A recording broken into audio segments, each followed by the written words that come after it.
Hey, how's it going? I I don't have cards.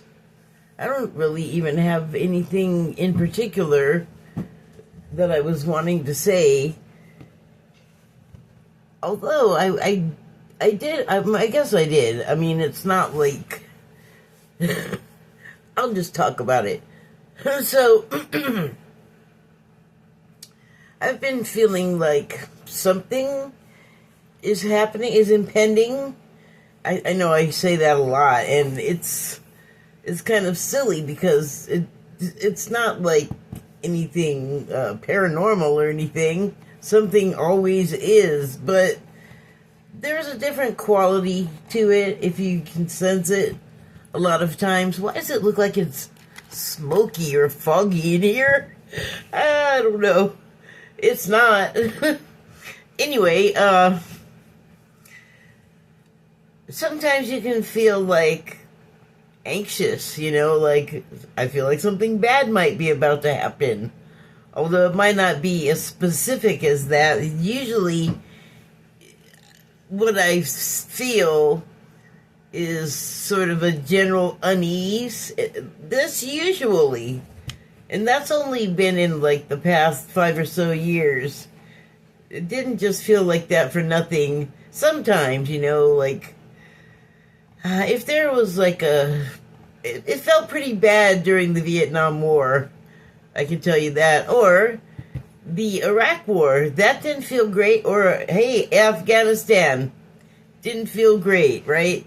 So that's what I mean. But what I'm feeling now is not terrible, which is nice. It's a little anticipatory. It's a little bit cautiously optimistic, because I feel like I definitely have been having dreams that I don't remember, but I remember when I wake up that I have dreamed, that I have dreamt.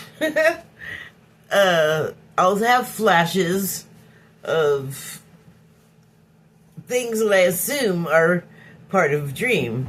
And I can usually tell. I mean, it could be a flash of something else, but I don't ask me how I can define the difference between those things. I can't. Excuse me, I have an itch. So, anyway, I've been exchanging videos with my friend, and how to phrase it, because what I was going to say is we're into conspiracy theories. I wouldn't exactly characterize myself that way, in the sense that I'm not immediately repelled by the words conspiracy theory, because my instinct is, oh, really?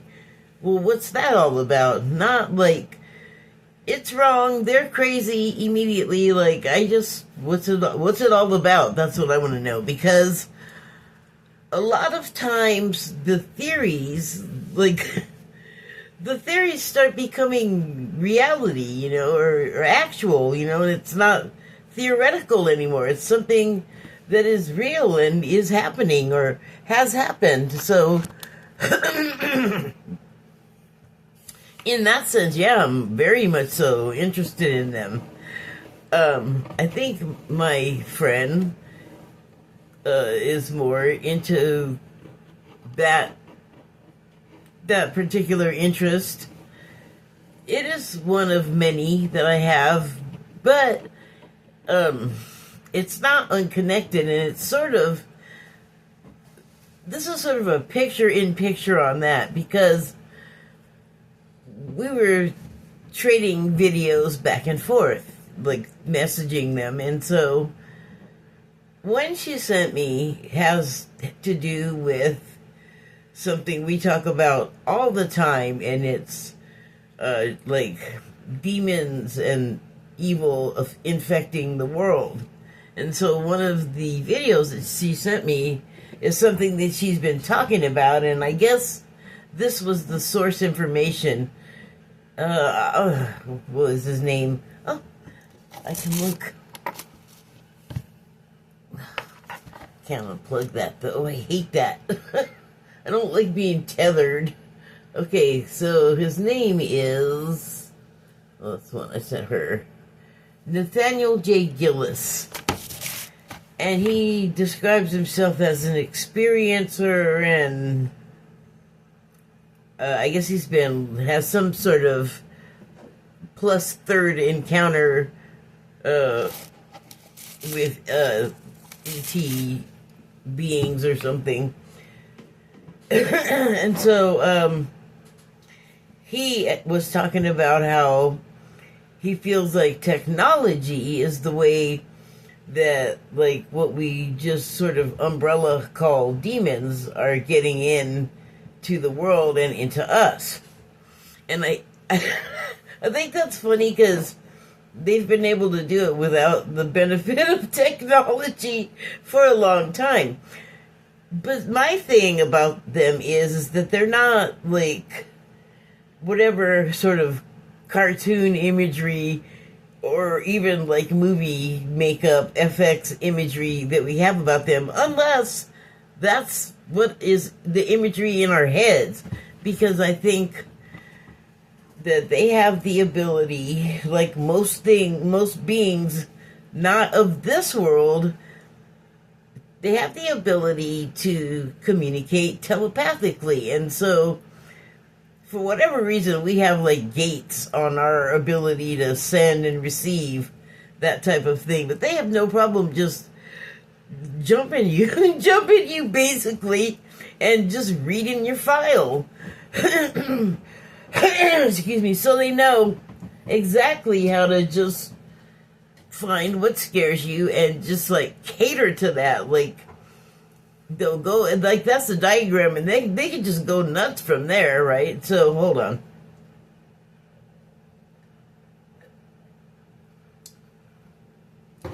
We provide the source material and they develop it. And then it turns into, well, I don't know, have you seen a scary movie, or like The Exorcist, or like what is the couple, Ed and Lorraine, that would go to all of the haunted places and I guess exorcise them or do blessings or whatever. I can't think of the name of any of those movies, but Patrick Wilson is in them. He's Ed. What the heck is their name? Anyway, you can look that up if you want to know that bad. But I didn't see any of those movies, that's why I can't tell you the name of any.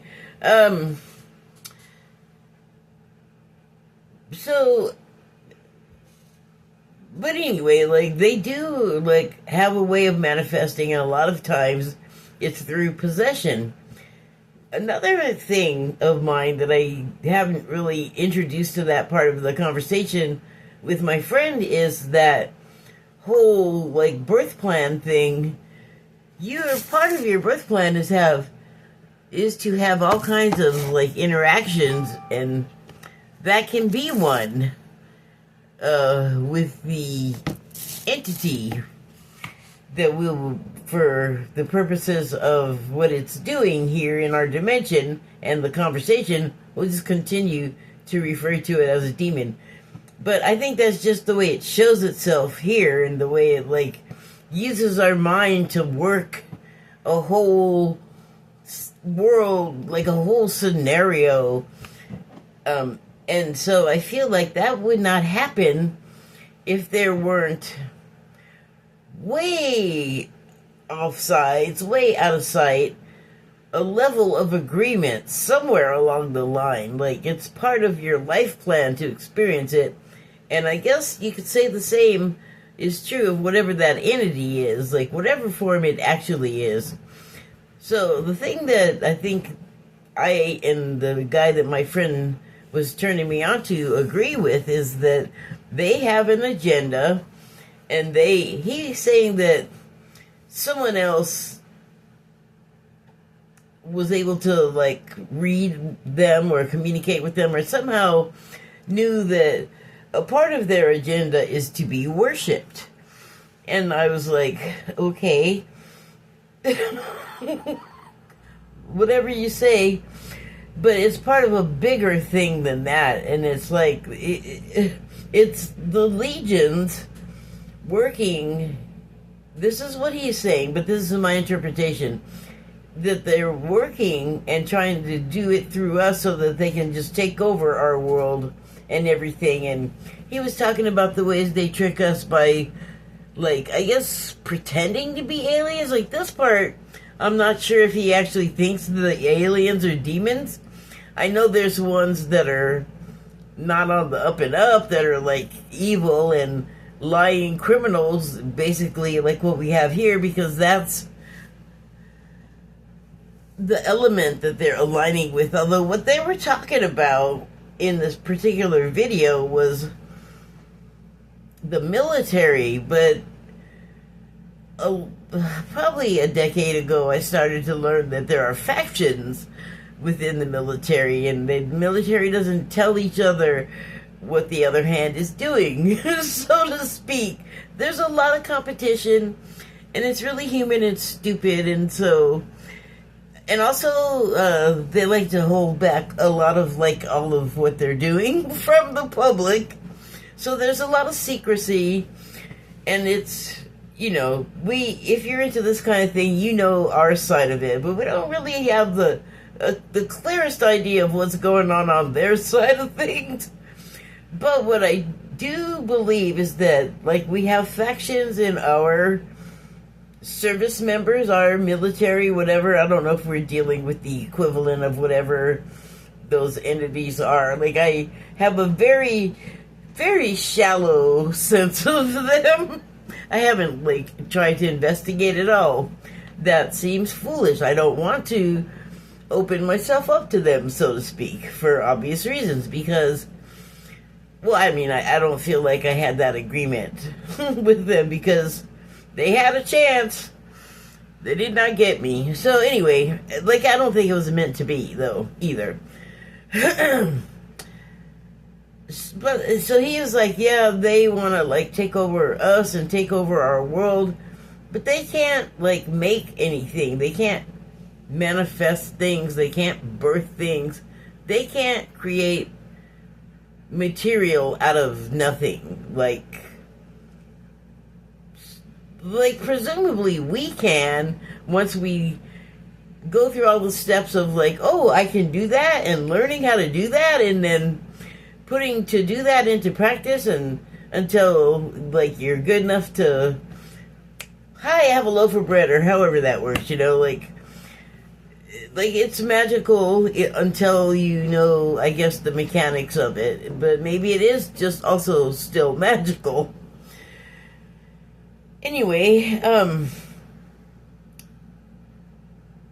so I guess this guy was saying that one of the things they do to, like, sort of get us to do their bidding is to offer us technologies that are, like, futuristic. We're still talking about, like, the aliens as demons thing, or demonic influence. Like I said, I'm not real sure what he was trying to say here, except that what they would offer you, these demons, was, like, technology, but because they can't do it in our dimension, not without us. So they would, like, be trading us stuff and going, this is what this does, and it's really great, and it'll make this thing that your people can't do all fixed and better. And then, like, they'll, like, hand it to the human person, and they're, like, material to whatever degree they need to be for us to interact with them. And then they'll, this is what the guy was saying, they'll hand the human this piece of technology, and then they can hold it for, like, a few, like, 10 seconds maybe, and then it just starts to, like, it disintegrates or it dissolves, it just is not there anymore. And I think, the guy didn't say this, but I think it is because, two things, because A, they don't have a soul. Like, that's probably the main thing that makes them unable to create. But the other thing is like they're trying to like bring stuff through, like hand us a piece of their dimension, and it's like it can't do it here because it doesn't have the same dimensional elements as the dimension it came from. I'm just theorizing on that. But I do agree that they have an agenda and that they want to take over, because I think that if from this guy's point of view, if they're demons, then they're evil, and we don't want it to take us over, because the demons come from the devil, and there's a whole mythology or history, whatever, if it's real, that goes along with all of this. And it's, I guess, is liturgical the word? Hold on, let me look that up. I know it's like religious lingo or, storytelling that is the case with the demons. They are like minions of the devil. Hold on, make sure I got this word right. I'm just trying to say it's like part of like the religious vernacular. Oh, there's that one. Relating to anything from important. Oh, okay, so I was right. So liturgical refers to anything relating to the formal public and communal worship or rituals of a religious group. Part of that is the whole demonology, and they're in the Bible and they're talking to the biblical figures, and bargains are being made so that we understand what the bargain is and why we shouldn't do it, or if we do it, we shouldn't do, who we should and should not do it with. Ooh, that was a tongue tangle. So anyway,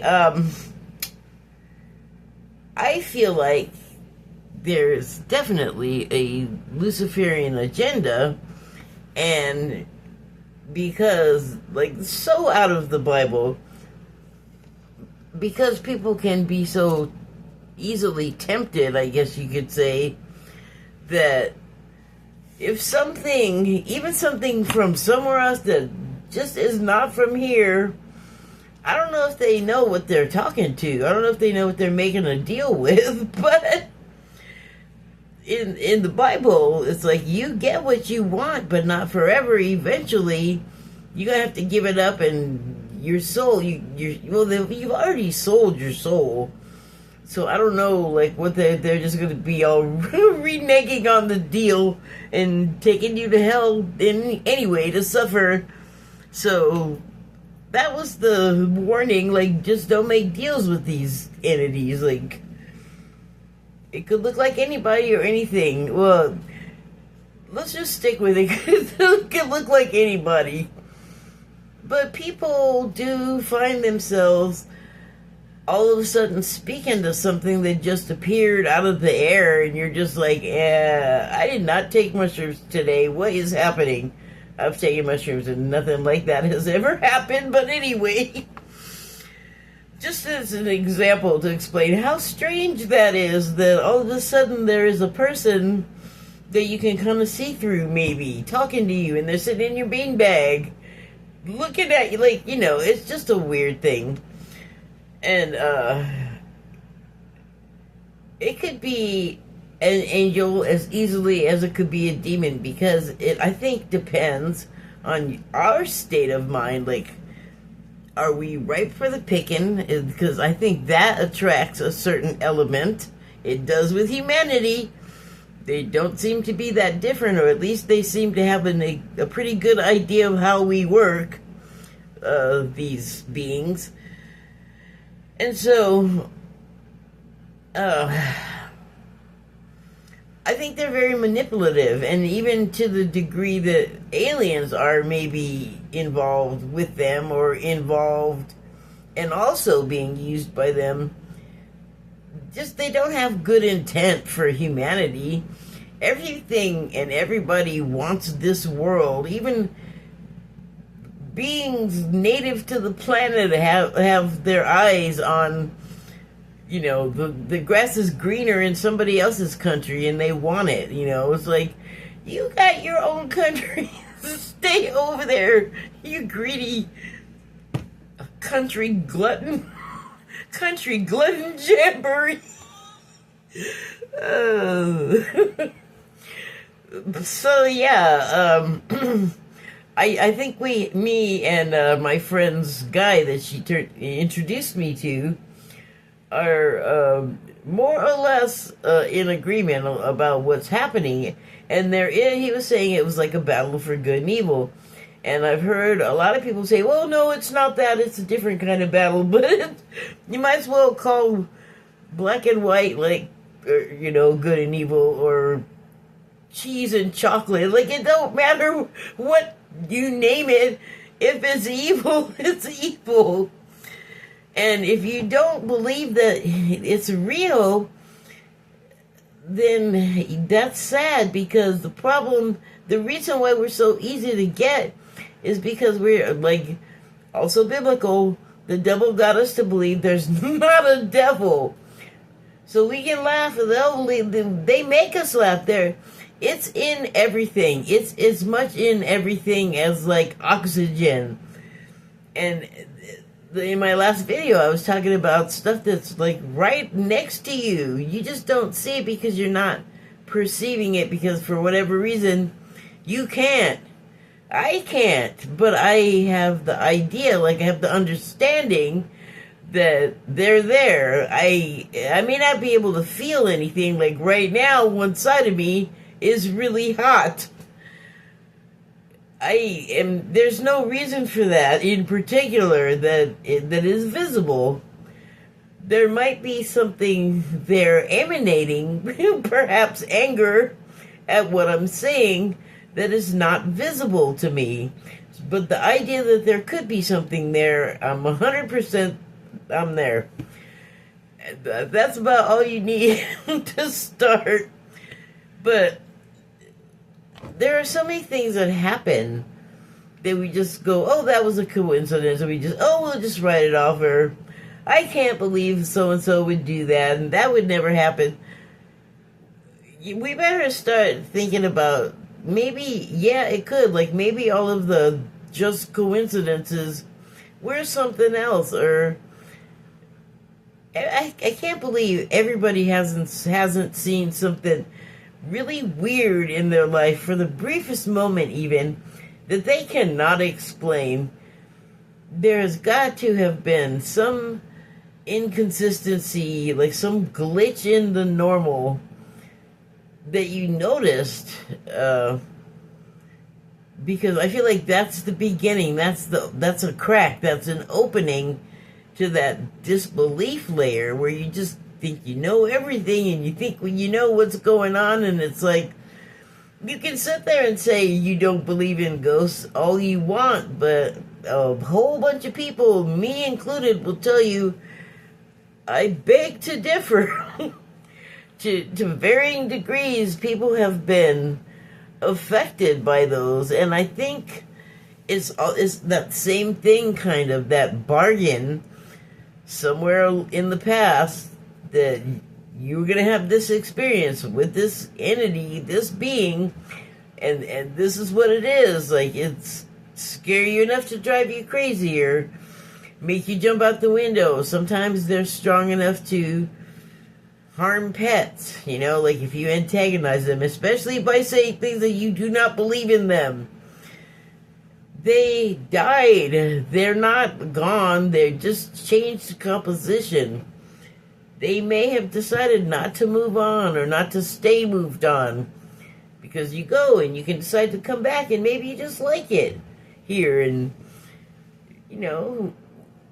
I don't know, maybe you can stay and not go through your life review, and because that's where you kind of, like, shave off the scales of this existence. I don't know this personally, it's from several sources, but we do try to take it all with us. So before we can properly go to the other side, we have to have the scale removed. And there's a guy named Cash Peters. He has a YouTube channel, and that's basically, unless he's changed a lot in the past year or two that I haven't been watching him, he talks about that right after you die experience of like making your way to the other side or to the light. And it's all, ow! He talks about like that experience where he can go and like, I guess, request with that person, that deceased person's soul, can we revisit this experience of yours? Because I don't think he just does it without asking permission. I know I just saw somebody today that said that they don't contact souls without asking their permission first. And I see lots of people just say it and do it. Like, if you, like, they'll say, I'm going to reach out to so-and-so, and then, like, that's it. Like, that's all you see them do. I don't know if there's more prep to it before that. I don't know. Some people you hear say that they ask permission. Some people you never hear them say it. So I guess the protocol is, like, subjective for that. I don't know. I've done it a couple of times. I didn't even think about it. I just asked for, I guess I did ask for audience, just asked if they would, be in contact with me. So I guess that's asking. Anyway, why did I start talking about that?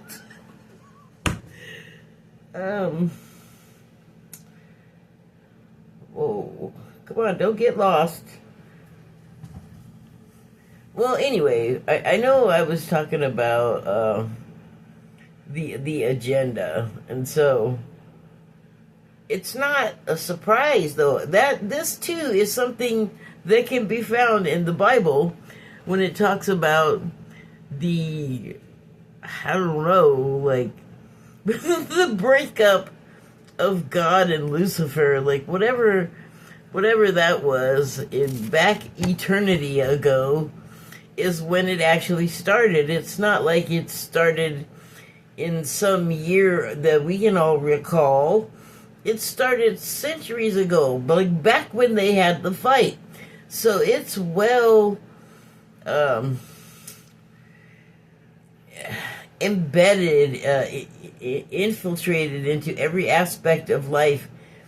And I think what we think of as normal is really not the norm. Like, I think we have these weird little normie bubbles, but the actual world outside of our little personal matrix boxes is a dark, swirling fog of, snakes, swirling, and they're carnivorous and carcinogenous, and it's not good. And we're like, Kim Kardashian, Shein clothes.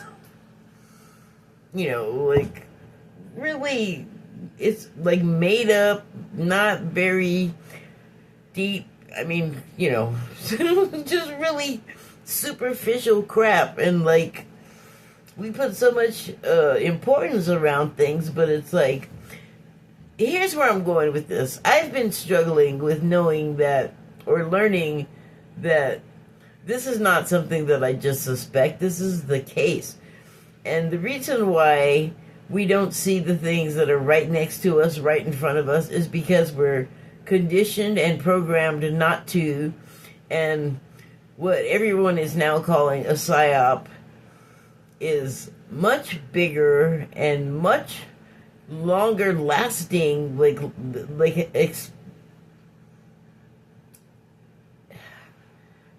expansion of the project, like, as it's just gone over time, is years length, decades, generations, long time. Okay, so like, we're just those of us that are like waking up to this reality, like understanding that, oh my God, like, this is like all pretend. The reality is like,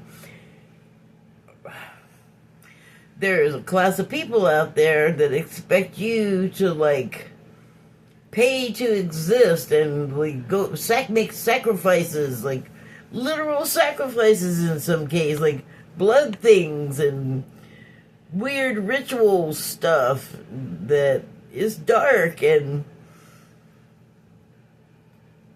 you know, this is what you, if you're on like social media and you'll see a post saying this is out there in the e-files, can you believe it? And everyone's still just all, I'm gonna get my hair done and my nails did, or you know, and it's like a lot of us are just all, what are you talking about? Are you high? Like, did something weird get in your water? We don't believe that something that dark and that evil, even though we have all these movies telling us all this stuff, we're just like, that's just a movie. It's not just a movie. It's also telling you a lot of things. And a lot of it's not good, and there'll be something, a saving grace. There'll be something good in there, but mainly it's not going to be that. The horror movies I'm talking about, but it's not just those. It's like the tone of everything seems to just be darkening. Not entirely. Like there's always a light at the other end of the pole, if you will. And it's actually brightening as well, but that's the thing. Now the competition, the scrimmage is really happening, the fight, whatever you want to call it, between light and dark, good and evil, chocolate and cheese, whatever you want to call it. There are people that may not know all of the, like, you know, wizard hat stuff, you know, but they're down to have money and fame and to control other people or whatever it is they want that they can't legally or morally have in this life without a lot of trouble. That's where you're gonna go. You're gonna, like, did you ever see or read The Stand? There, people are like, do you want to go to, like, Las Vegas? Or do you want to go with, like, the rest of the people that are trying to rebuild the world? Not going to spoil that for you if you haven't seen it or read it. I suggest reading it, because I think that's the better experience, especially if you read the unabridged version.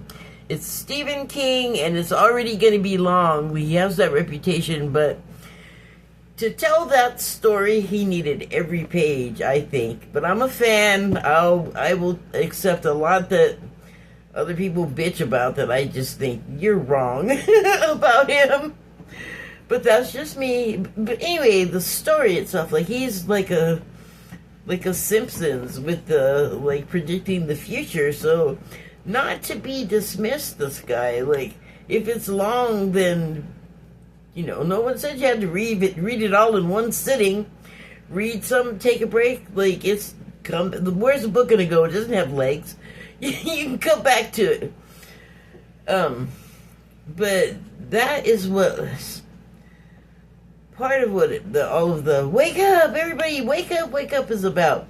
And now it's like the ETs and the Ascended Masters and everyone's going like, no, like, we really got to get people to start waking up. Like I keep saying, we're on a clock. There is a clock. You know, like a deadline. So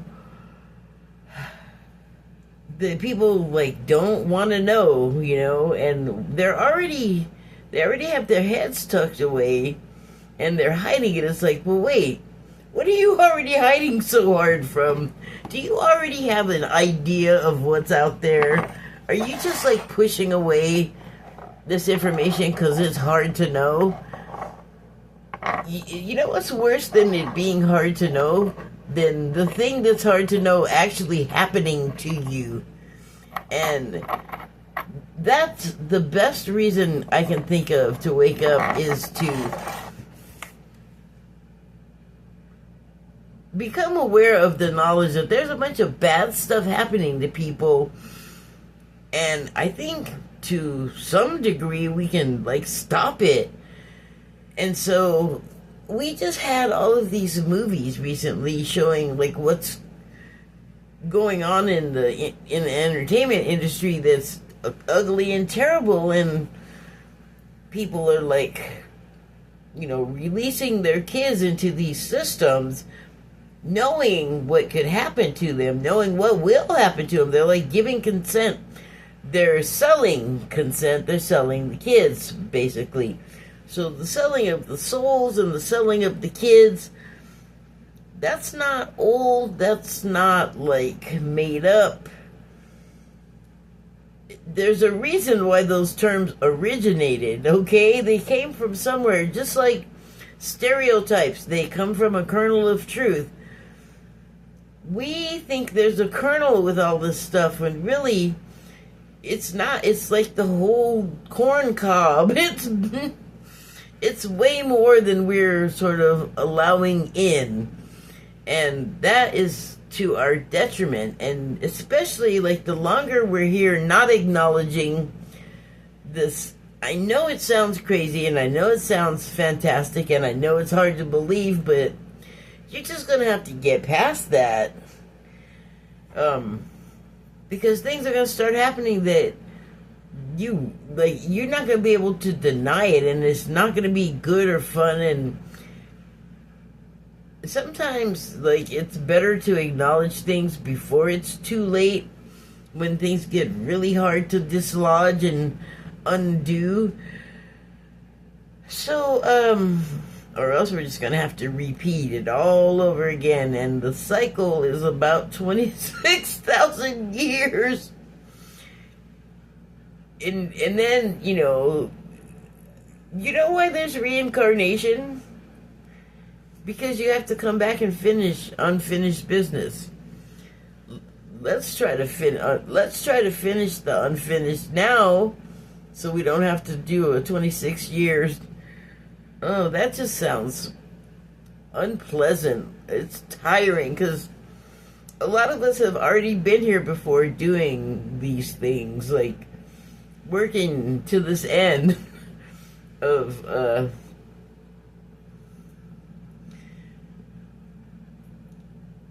winning the battle, let's call it. And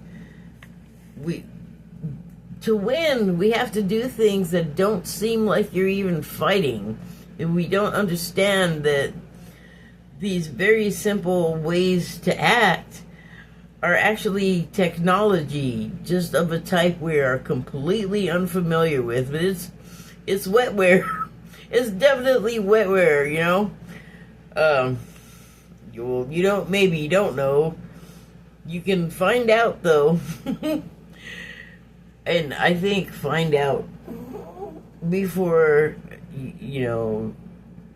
it's unpleasant to learn about. Find out first. Be preemptive is what I'm saying. Be proactive. Let's beat the clock. There used to be a game show called Beat the Clock. Anyway, I don't know how to get people over to this, at least being able to be open to the idea that, it, like the e-file thing, it's so much more than molesting the children, and worse. It's so much worse.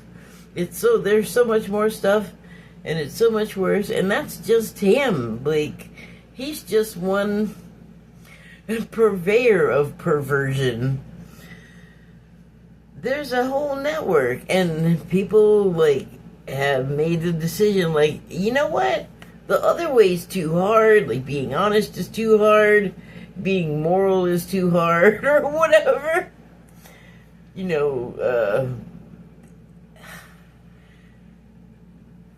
Where I've learned a lot about this stuff is watching the Black Tubes, because they talk about a lot of it, pretty openly. Not the scary stuff, because there is scary stuff. Like I said, it's beyond sex stuff. it's real. It's like beyond perversion. There's a word. What is the word? I don't. Maybe I'll think of it before I'm finished here.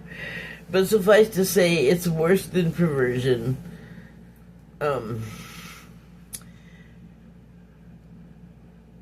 Okay. I guess that's it. 40 minutes. That's long. Should I pull a card? Yeah, pull a card.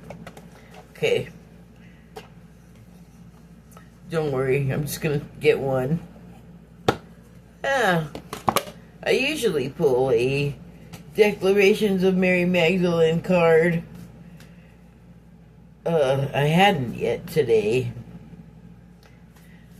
So yeah, I've been talking about how to reconcile, like, my whole life has been sort of buying into, like, team this person, this style, this...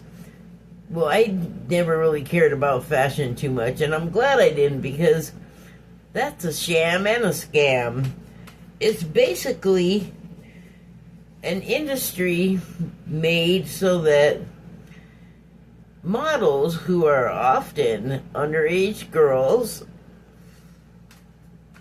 be dressed up like women and dressed up scantily clad and over sexualized for their age. And by the way, when they're not on the catwalk, they're treated like slaves. They're treated like trafficked people, because maybe that's kind of what they are. So that's gross, and a lot of people are way into fashion and give it all this highfalutin respect, and it's this and it's that, and actually it's a market.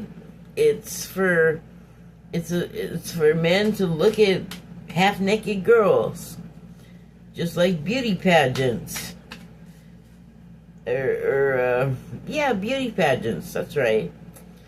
And it's not like the life of models, especially when they're young and powerless, is very much like kind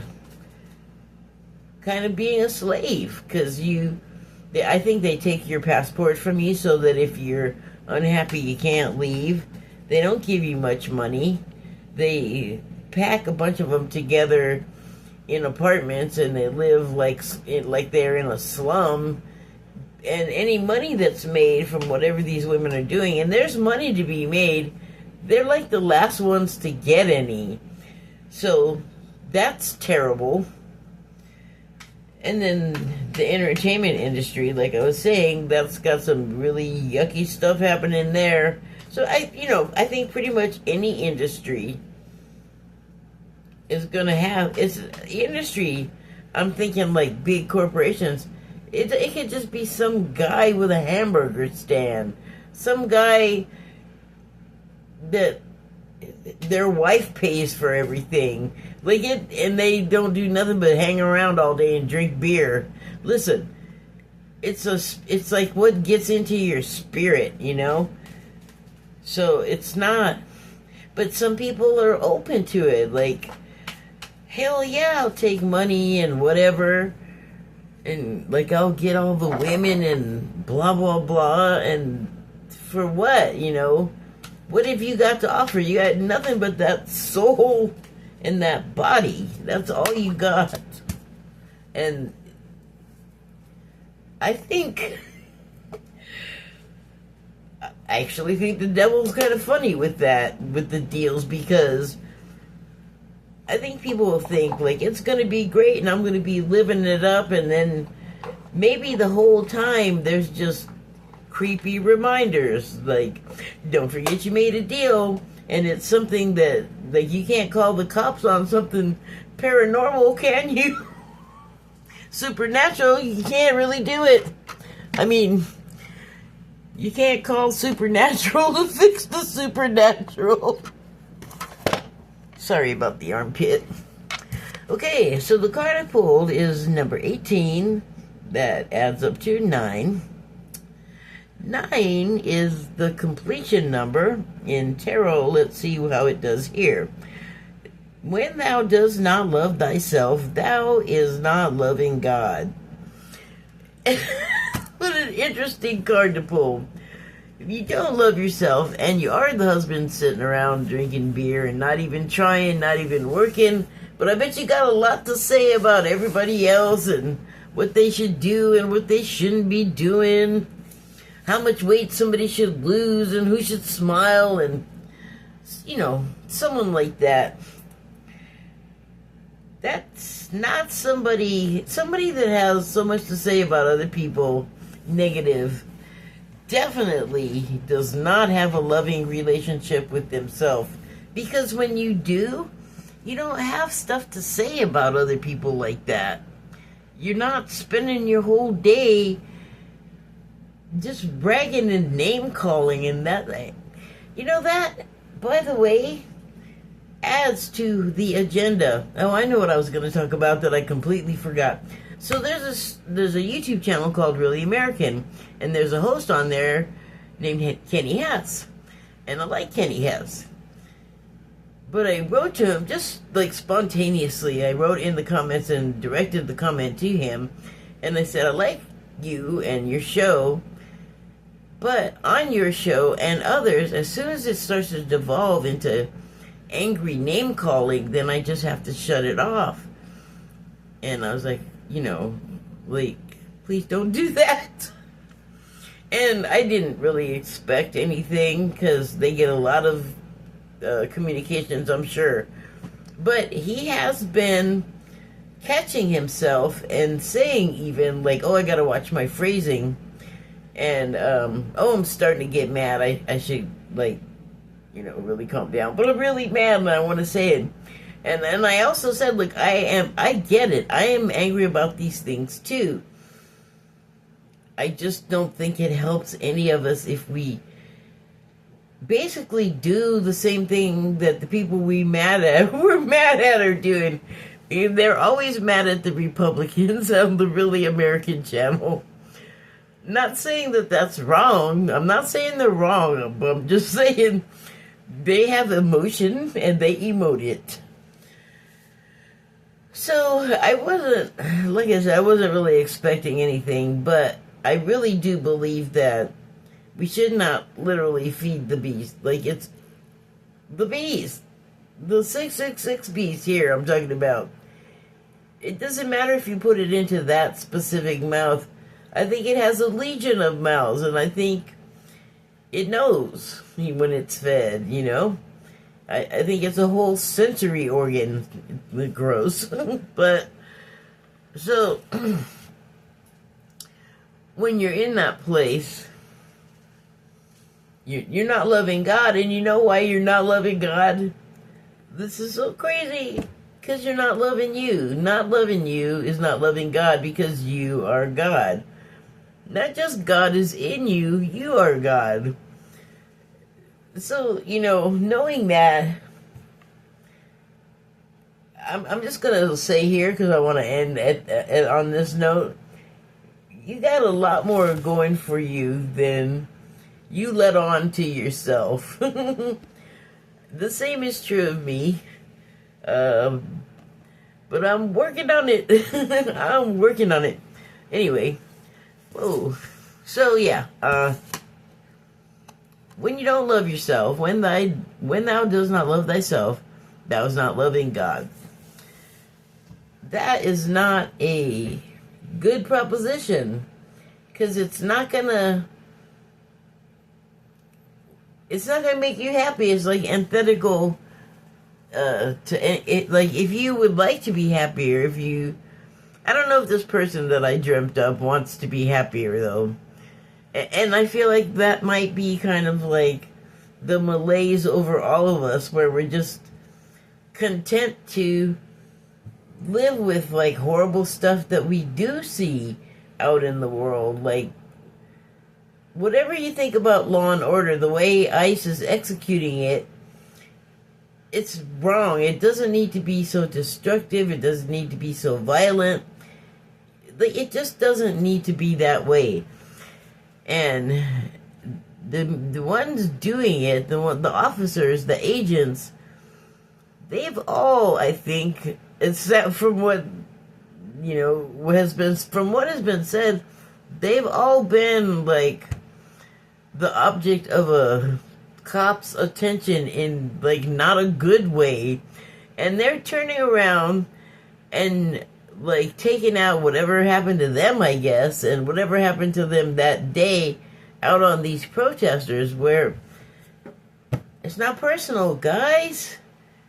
Like, none of it is. It's all part of like the whole reason we're here. It's part of the plan. We're playing things out. We are literally role-playing these events because we'll get a lesson of some type for them. Well, there's a benefit for everyone involved from doing what we're doing, all of it, even the parts that look bad to some of us. But to all of us, something looks bad. But there is a time and a place and a reason for everything happening the way it does.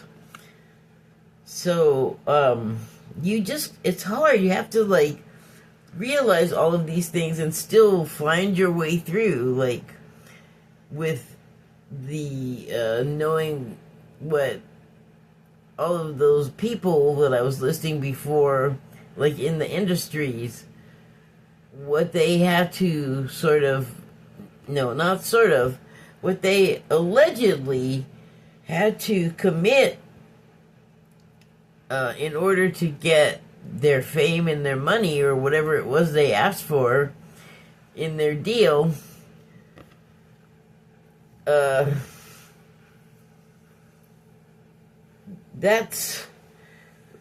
just puts a whole new tone on things, especially if they enjoy what they're doing, because a lot of it is fear and cruelty based on somebody else, at somebody else, for their benefit, and that changes how I look at a person, how I look at a people. So I'm trying to reckon with that. Like, what do? Do I just erase the whole world and not, like, ever look at my phone? I guess I could get a phone that just does phone. No pictures and computer and being able to access any of all of that stuff. I don't know if I can do that, because what do I do in the meantime? Well, I can't read a book, because that's still, like, I'm giving my attention to this person whose output now I gotta look at askance. Like, is this even safe to read? Like The Stand, a book that I've read many times that I love. I'm just gonna throw that away? Do I know that he did something to get where he is? Is it my place to, like, scold them or like, discipline them about it? It's not. It's just my place is to figure out how to navigate all of this stuff and, like, not get poo-poo on me, I think. That probably applies to you too. Thank you and good night.